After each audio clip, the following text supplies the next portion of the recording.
إن الدين عند الله الإسلام. الحمد لله رب العالمين والصلاة والسلام على سيد المرسلين وعلى آله وأصحابه أجمعين. أما بعد فأعوذ بالله من الشيطان الرجيم. بسم الله الرحمن الرحيم. قال الله تبارك وتعالى وَإِذِ ابْتَلَى إِبْرَاهِيمَ رَبُّهُ بِكَلِمَاتٍ فَأَتَمَّهُنَّ قَالَ إِنِّي جَاعِلُكَ لِلنَّاسِ إِمَامًا قَالَ وَمِنْ ذُرِّيَّتِي قَالَ لَا يَنَالُ عَهْدِ الظَّالِمِينَ. صدق اللہ العلی العظیم. وقال تعالی ان اول بیت وضع للناس للذی ببکۃ. صدق اللہ العلی العظیم. محترم بزرگوں، یہ مہینہ ذوالقعدہ کا ہے اور اس کے بعد کا مہینہ ذوالحجہ کا ہے. جیسا کہ پچھلے جمعے میں بتایا گیا کہ یہ 3 مہینے شوال، ذوالقعدہ اور ذوالحجہ حج کے مہینے کہلاتے ہیں. اور ذوالحجہ میں دوسرا اہم حکم حج کے علاوہ قربانی کا بھی ہے. قربانی اور حج کا پس منظر سمجھنے کے لیے ضروری ہے کہ ہم قربانی اور حج کی ابتدا کس طرح ہوئی اس کو سمجھیں. قربانی کا مسئلہ بھی 2 بڑے بزرگوں سے، حضرت ابراہیم علیہ الصلاۃ والسلام اور حضرت اسماعیل علیہ الصلاۃ والسلام سے جڑا ہوا ہے. اور حج کا مسئلہ بھی حضرت ابراہیم، حضرت اسماعیل، حضرت حاجرہ علیہم الصلوات والتسلیمات سے جڑا ہوا ہے. اور دونوں یہ عبادتیں ذوالحجہ ہی کے مہینے میں ادا کی جاتی ہیں. حضرت ابراہیم علی نبینا وعلیہ الصلاۃ والسلام کی اگر ہم ذات کو دیکھیں تو پیغمبروں کے سلسلے میں یہ جلیل القدر پیغمبر ہیں، عظیم الشان پیغمبر ہیں. دنیا میں اس وقت سب سے بڑے جو مذہب ہیں وہ 3 ہیں. نمبر 1 مسلمان، اسلام. نمبر 2 عیسائیت اور نمبر 3 یہودیت. تینوں آسمانی مذہب ہیں. اپنے وقت میں یہودیت بھی اللہ تبارک و تعالی کا نازل کردہ دین تھا. اپنے وقت میں عیسائیت بھی دین برحق تھا. اور اس وقت میں دین اسلام دین برحق ہے. یہودیت ختم، عیسائیت بھی ختم اور منسوخ.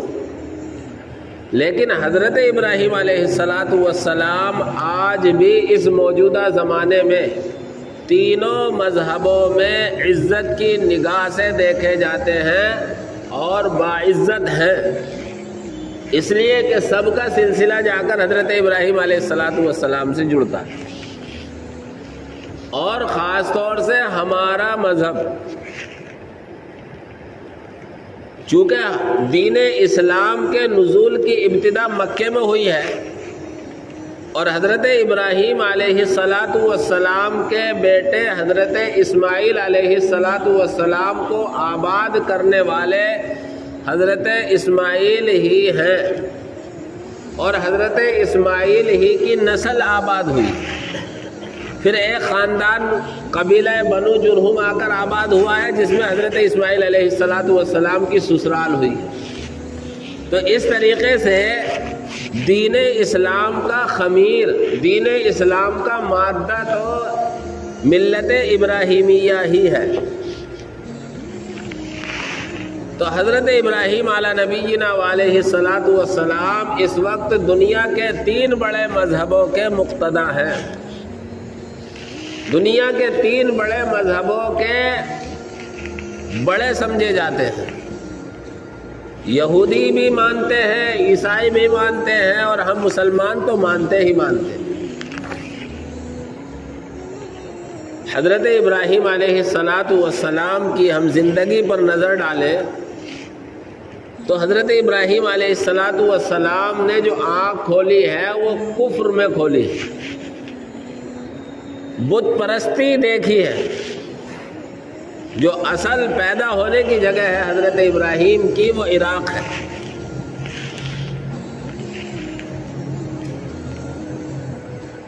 گھرانے میں دیکھا، آنکھ کھولی، ہوش آیا تو باپ بت پرست ہے، اور صرف بتوں کی پوجا نہیں کرتا، بتوں کی فیکٹری ہے، یعنی بت بناتا بھی ہے.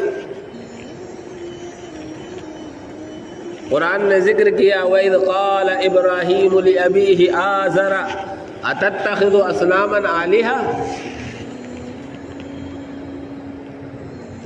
جب ہوش آیا، بڑے ہوئے، اللہ نے توحید کا علم بردار بنا کر بھیجا تھا. ایک خدا کی ماننے والے اور ایک خدا کی منوانے کے لیے دنیا میں آئے تھے. سب سے پہلے والد کو، باپ آزر کو مخاطب کر کے کہا. وہ وقت یاد کرو جب حضرت ابراہیم نے اپنے باپ آزر سے کہا اتتخذ اصناما آلہہ، بتوں کو اپنا خدا بنائے ہوئے ہو. ایک جگہ اللہ نے فرمایا وَإِذْ قَالَ إِبْرَاهِيمُ لِأَبِيهِ يَا أَبَتِ لِمَ تَعْبُدُ مَا لَا يَسْمَعُ وَلَا يُبْصِرُ وَلَا يُغْنِي عَنْكَ شَيْئًا يَا أَبَتِ لَا تَعْبُدِ الشَّيْطَانَ إِنَّ الشَّيْطَانَ كَانَ لِلرَّحْمَنِ عَصِيًّا. بڑے پیار بھرے انداز میں کہا ابا جان، آپ ایسی چیزوں کی عبادت اور پوجا کیوں کرتے ہیں جو نہ سنتی ہیں، نہ دیکھتی ہیں، نہ آپ کے کچھ کام آ سکتی ہیں؟ یعنی آپ ان پتھروں کو کیوں خدا بنائے ہوئے ہو؟ اور پتھروں کو خدا بنانا گویا شیطان کی ماننا ہے. شیطان اللہ سے وعدہ کر کے آیا ہے کہ آدم کی وجہ سے مجھے جنت سے نکالا جا رہا ہے، میں آدم کی اولاد کو صبح قیامت تک گمراہ کرنے کی کوشش کروں گا. اور اللہ نے بھی اسے چھوٹ دے دی. اللہ نے بھی کہہ دیا جا، لیکن جو میرے مخلص بندے ہوں گے، میری مان کر زندگی گزارنے والے ہوں گے، ان پر تیرا کوئی زور نہیں چلے گا. اس لیے حضرت ابراہیم نے کہا ابا، یہ جو تم بتوں کی پوجا کر رہے ہو، ما لا یسمع، نہ تو یہ کچھ سنتے ہیں، ولا یبصر، نہ یہ کچھ دیکھ سکتے ہیں، ولا یغنی عنک شیئا، اور نہ آپ کے کچھ کام آ سکتے ہیں. کم سے کم عقل کے حساب سے بھی تو کسی کو بڑا مانا جائے، اپنا معبود مانا جائے تو وہ تو ہو جو کچھ سن لے اگر ہم کہیں، کچھ دیکھ لے اگر ہم اس سے کچھ مخاطب ہو، ہمارے کچھ تو کام آ سکے. ابا جان یہ تو کچھ بھی کام نہیں آ رہے. یا ابت لا تعبد الشیطان، ابا آپ تو شیطان کے رستے پر چل دیے، آپ شیطان کی پوجا نہ کریں. ان الشیطان کان للرحمن عصیا، شیطان تو اپنے پیدا کرنے والے رحمان رحیم کا نافرمان ہے. ابا کو سمجھ میں نہیں آئی. اچھا، کہنے لگے اراغب انت عن آلہتی یا ابراہیم، ہمارے خداؤں سے اس کا مطلب تم بیر رکھتے ہو، ہمارے خداؤں سے تم نفرت کرتے ہو، اور ہمارے خداؤں کی برائیاں بیان کر رہے ہو. لئن لم تنتہی لأرجمنک واہجرنی ملیا، دھمکی دی، اگر تم ان حرکتوں سے باز نہیں آئے، ہمارے خداؤں کو، ہمارے معبودوں کو برا بھلا کہنا نہیں چھوڑا، پتھر مار مار کے تمہیں سنسار کر دیا جائے گا، تمہیں مار دیا جائے گا. اور اگر تم باز نہیں آتے ہو تو واہجرنی ملیا، ہمیشہ کے لیے مجھے چھوڑ کر چلے جاؤ. حضرت ابراہیم علی نبینا علیہ الصلاۃ والسلام نے جب دیکھا باپ کے کان پر جو نہیں رنگ رہی اور باپ کو حق بات سمجھ میں نہیں آ رہی، ان کے ذہن و دماغ پر بتوں کی پرستش کا خمار ہے اور بتوں کی محبت ان کے ذہن و دماغ میں بس گئی ہے اور میری بات کہنے کا کوئی اثر نہیں ہو رہا ہے، تو کہا سلام علیکم، لو آج ہمارا آخری سلام دو۔ حضرت ابراہیم علیہ الصلاۃ والسلام چھوڑ کر چل دیے، گھر بار چھوڑ دیا، بچپن ہے۔ قال سلام علیک ساستغفر لک ربی انہ کان بی حفیہ، لیکن پھر بھی کہہ رہے ابا آج میں تمہیں چھوڑ کر جا رہا ہوں، لیکن اپنے رب سے تمہارے ایمان کی اللہ سے دعا کروں گا، میرا پروردگار مجھ پر بہت مہربان ہے، بہت رحم کرنے والا ہے، اس لیے میں اپنے پروردگار سے تمہارے ایمان کی دعا کروں گا۔ وَأَعْتَزِلُكُمْ وَمَا تَدْعُونَ مِن دُونِ اللَّهِ، تمہارے بتوں کو اور تم سب کو چھوڑ کر میں جا رہا ہوں، لیکن میرا جو معبود ہے برحق ہے اللہ رب العزت والجلال، اس کو نہیں چھوڑوں گا۔ اللہ تبارک و تعالی کے لیے خاندان کو چھوڑ دیا، بستی کو چھوڑ دیا، اب جا رہے ہیں۔ قرآن کریم کے 7ویں پارے میں بہت سے لوگ ستاروں کو پوجتے ہیں، بہت سے لوگ چاند کو پوجتے ہیں، بہت سے لوگ سورج کو پوجتے ہیں۔ حضرت ابراہیم علی نبینا علیہ الصلاۃ والسلام نے چاند، ستارے اور سورج کے پوجنے والوں کو ان کی حقیقت یاد دلائی۔ سفر میں ہے، سب سے پہلے تارے دکھائی دینے شروع ہوئے،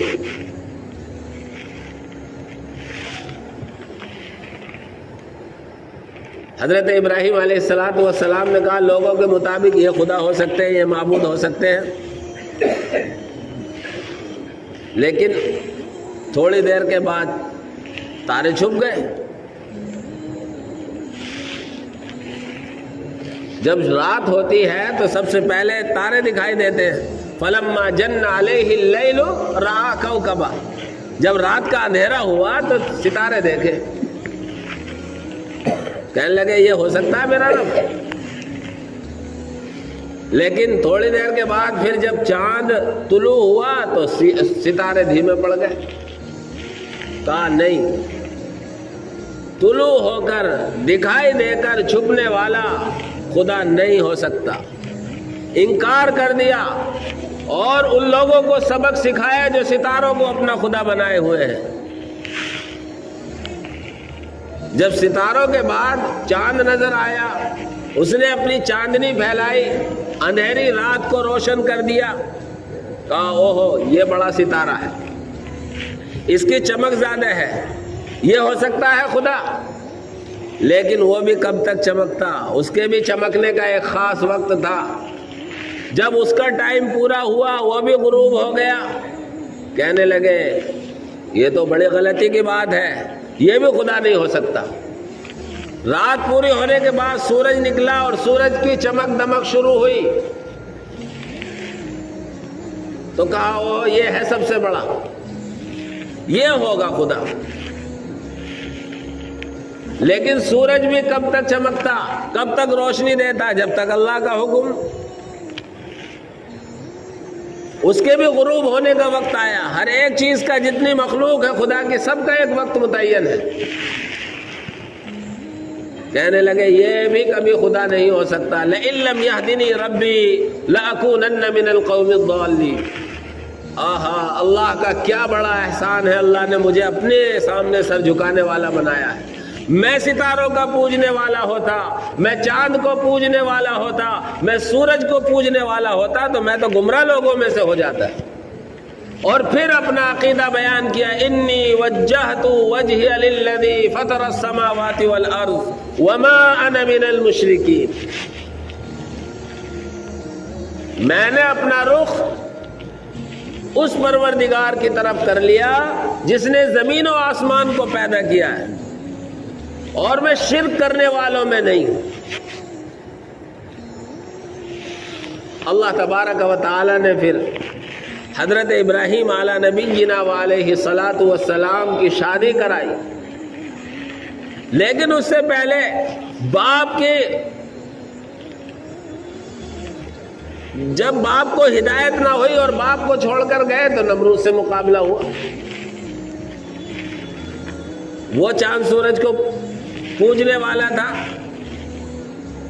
اللہ تبارک و تعالی نے حضرت ابراہیم علیہ الصلاۃ والسلام کا جب مقابلہ ہوا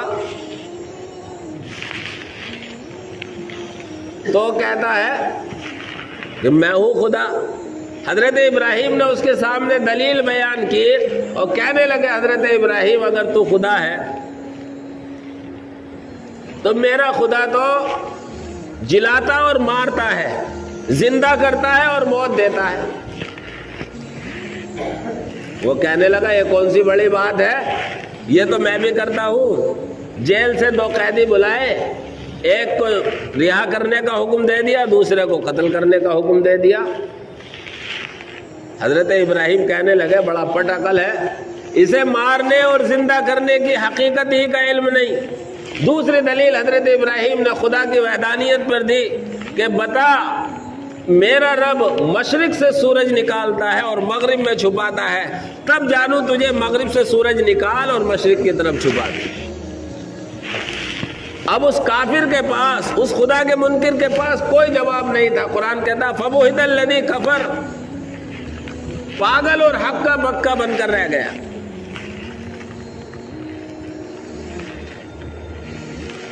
حضرت ابراہیم علی نبینا علیہ الصلاۃ والسلام کے بارے میں قرآن نے کہا وَإِذِ ابْتَلَىٰ إِبْرَاهِيمَ رَبُّهُ بِكَلِمَاتٍ فَأَتَمَّهُنَّ۔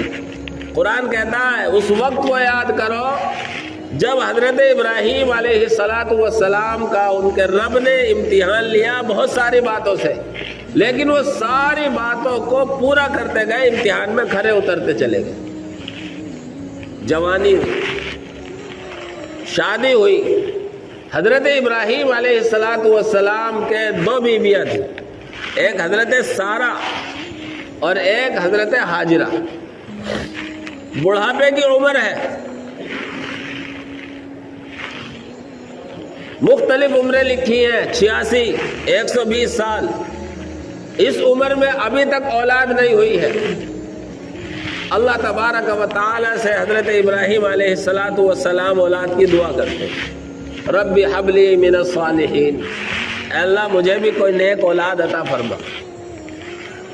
ہمیشہ آدمی یاد رکھے جب بھی اولاد کی دعا کرے تو اولاد کی دعا میں صرف اولاد کی دعا نہ کرے بلکہ نیک اولاد کی دعا کرنی چاہیے، اس لیے کہ بسا اوقات اولاد بھی انسان کی زندگی کو اجیرن بنا دیتی، اس کی زندگی کو تباہ کر دیتی ہے۔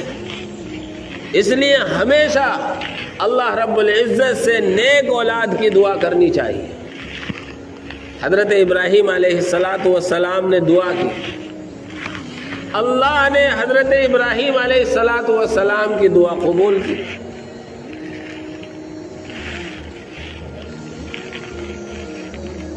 حضرت اسماعیل علیہ الصلاۃ والسلام پیدا ہوئے۔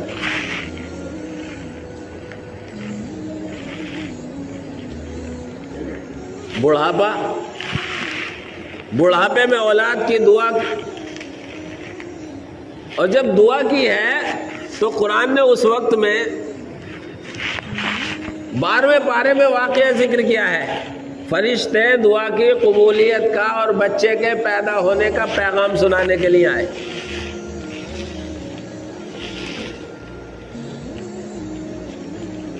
تو حضرت ابراہیم علیہ الصلاۃ والسلام نے پوچھا بھائی کیا ہوگا، میں بوڑھا، میری بیوی بانجھ، کیا ہمیں دوبارہ سے جوانی عطا کی جائے گی یا اسی حالت پر ہمارا اولاد ہوگی؟ حضرت ابراہیم علیہ الصلاۃ والسلام کی بیوی اپنے چہرے پہ مارتی ہوئی ہوئی کہ یہ تو میرا بڑھاپا آ گیا، اب اولاد ہو رہی ہے۔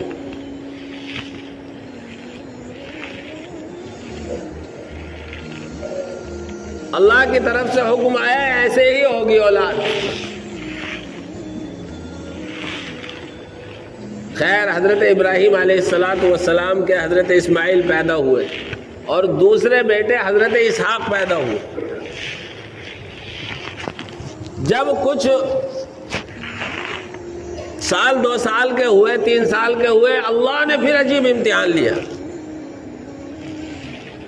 حضرت ابراہیم کو حکم ہوتا ہے اپنی بیوی ہاجرہ اور ننھے اسماعیل کو جا کر، جو آج مکہ شہر ہے اور آج بیت اللہ اور مسجد حرام ہے، اس وقت کے زمانے میں چونکہ بیت اللہ طوفان نوح میں منہدم ہو گیا، ویسے دنیا میں سب سے پہلا گھر بیت اللہ ہے، اور بعض تاریخی روایتوں کے حساب سے تو زمین کی ابتدا ہی بیت اللہ کے پاس ہوئی ہے۔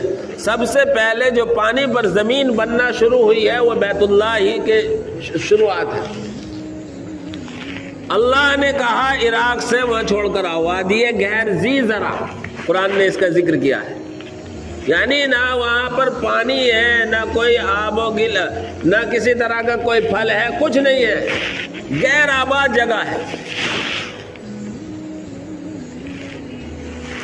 حضرت ابراہیم ہر امتحان میں کھرے اترے ہیں۔ یہ امتحان اولاد ملنے کے بعد ہو رہا ہے۔